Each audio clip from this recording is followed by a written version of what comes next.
Skuad timnas Indonesia buat lawan Cina dan Jepang ada sedikit perubahan nih.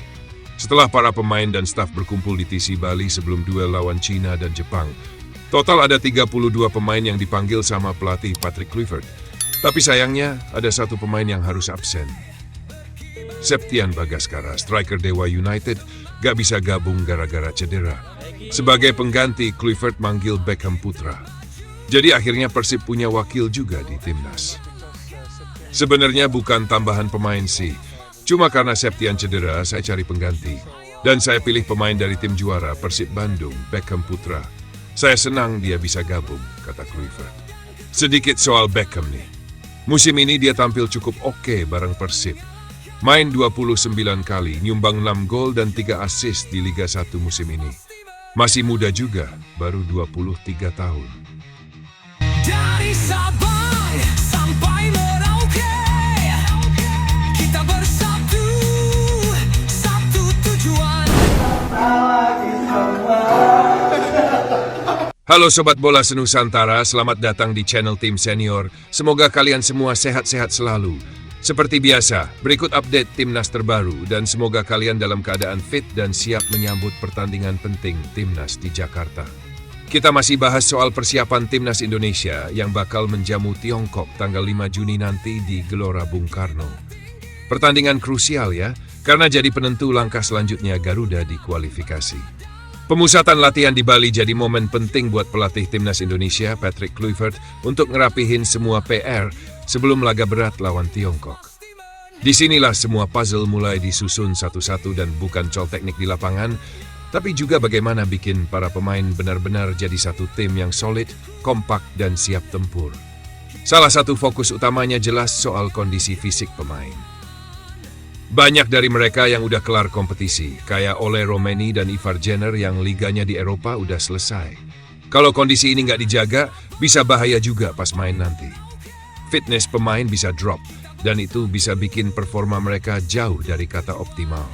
Makanya, pelatih harus benar-benar punya program khusus buat recovery dan maintenance biar para pemain tetap dalam top form.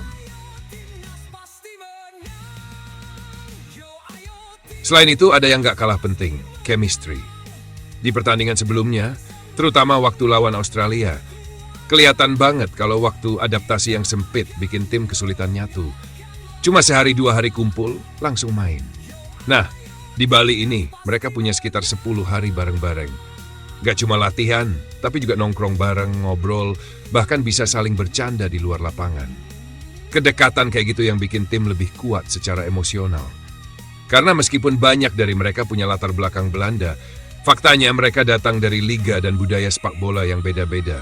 Ada yang main di Inggris, Amerika, Jepang, jadi proses saling mengenal ini penting banget. Soal pentingnya adaptasi cuaca. Pemain-pemain Eropa pasti butuh waktu buat ngikutin hawa tropis Indonesia yang sekarang lagi labil banget. Kadang panas terik, kadang hujan tiba-tiba. Jadi selain soal teknik dan strategi, tubuh mereka juga harus siap buat main di kondisi yang beda banget dari yang biasa mereka rasain. Nah, soal strategi, 10 hari di Bali ini juga jadi momen yang pas buat ngebangun pondasi taktik. Semua bakal disesuaikan lagi. Mulai dari pola serangan, pergantian posisi, sampai detil-detil kecil soal pergerakan tiap pemain. Apalagi nanti akan ada beberapa perubahan di starting lineup. Martin Paes nggak bisa main, Marcelino absen, Orat Manggun juga. Absennya beberapa pemain kunci, tentu jadi tantangan baru buat Coach Patrick. Nggak cuma ganti orang, tapi juga gimana caranya strategi tetap jalan meskipun diisi pemain yang beda. Contohnya aja, Orat Manggun yang biasanya nyerang dari kiri ke tengah, itu nggak bisa serta-merta digantikan oleh Rafael Struijk. Keduanya punya gaya main yang beda. Artinya, pelatih juga harus ngulik lagi gerakan-gerakan detail di lapangan supaya semua tetap sinkron.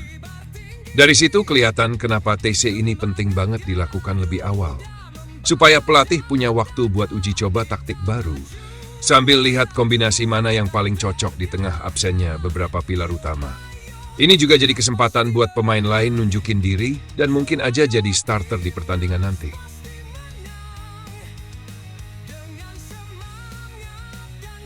TC di Bali ini bukan cuma soal latihan fisik atau ngebentuk strategi, tapi juga jadi ruang buat ngebangun kekompakan, nyesuaiin diri dengan iklim, dan menyiapkan semua plan B atau C yang mungkin bakal dipakai waktu lawan Tiongkok nanti. Pelatih Patrick Kluivert punya PR yang gak gampang jelang laga lawan Tiongkok. Selain harus meramu strategi yang pas, dia juga harus cepat memahami karakter pemain-pemain barunya. Soalnya, dari susunan skuad yang bakal diturunkan nanti, banyak wajah yang berbeda dibanding pertandingan sebelumnya. Apalagi kalau kita ingat waktu lawan Tiongkok terakhir, Indonesia sebenarnya dominan dalam penguasaan bola, tapi justru kalah karena satu kesalahan kecil. Nah, dari situ sepertinya Kluivert bakal banyak belajar. Salah satu tantangan terbesar adalah bagaimana membongkar pertahanan rapat ala Tiongkok. Tim ini dikenal sangat defensif. Bahkan di pertemuan pertama mereka sempat bikin kejutan. Banyak yang mengira Tiongkok bakal main terbuka karena status tuan rumah. Ternyata malah parkir bus. Mereka cuma nunggu kita lengah. Dan ketika itu terjadi, langsung counter attack dan gol. Jadi pelajaran penting buat timnas. Nggak boleh kejebak tempo lawan.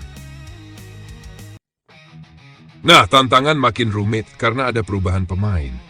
Misalnya posisi yang biasa diisi Marcelino di belakang striker dengan gaya main agak free roll dan cenderung ke kanan, bakal beda banget kalau nanti diganti sama pemain seperti Stefano Lillipali atau Eliano Reinders.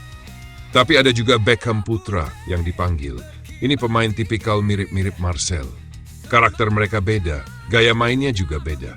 Hal-hal teknis semacam ini yang bikin pelatih butuh waktu lebih lama untuk menyatukan visi permainan dalam sesi pemusatan latihan di Bali.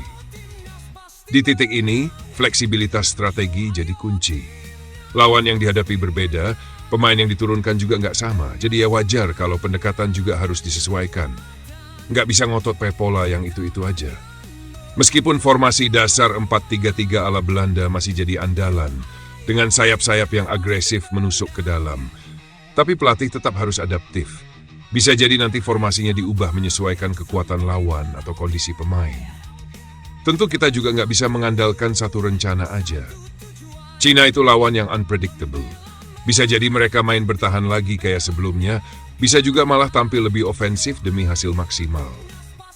Jadi harus ada rencana A, B, bahkan C. Semuanya harus matang dipersiapkan di sesi latihan.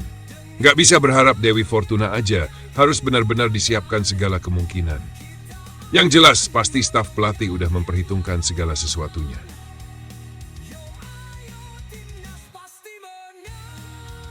Sementara itu, para pemain juga punya tanggung jawab besar. Nggak peduli siapa yang nanti diturunkan, mau itu Lillipali, Eliano, atau nama baru lainnya, semua harus siap tempur. Harus paham betul strategi yang diberikan pelatih dan bisa menerapkannya tanpa banyak adaptasi di lapangan. Sesi latihan di Bali ini jadi momen penting banget untuk membentuk chemistry dan pemahaman taktik. Yang jelas, ini bukan cuma soal skill individu, tapi juga soal bagaimana tim bisa bekerja bareng dengan rapi dan saling menutup celah. Karena lawan seperti Tiongkok itu nggak bisa dianggap enteng. Mereka mungkin nggak terlalu eksplosif di depan, tapi disiplin banget dalam bertahan. Sekali kita lengah, mereka bisa menghukum kita seperti yang udah pernah kejadian. Latihan timnas Indonesia bakal mulai digelar dalam waktu dekat. Dan satu hal yang bikin banyak orang penasaran adalah soal strategi yang akan diterapkan. Apakah pelatih Patrick Kluivert sudah menyiapkan rencana A, B, sampai D untuk menghadapi timnas Tiongkok? Karena kita tahu, laga melawan Tiongkok pada 5 Juni nanti bakal jadi penentu langkah Indonesia ke babak keempat kualifikasi Piala Dunia. Menariknya, sesi latihan dilakukan di Bali, bukan di Jakarta, tempat laga akan berlangsung. Banyak yang bertanya-tanya, kenapa harus Bali? Tapi kalau dipikir-pikir masuk akal juga. Cuaca Bali dan Jakarta mirip-mirip, panas, lembab, kadang hujan. Jadi cocok untuk aklimatisasi, apalagi buat pemain-pemain dari Eropa yang terbiasa dengan suhu dingin.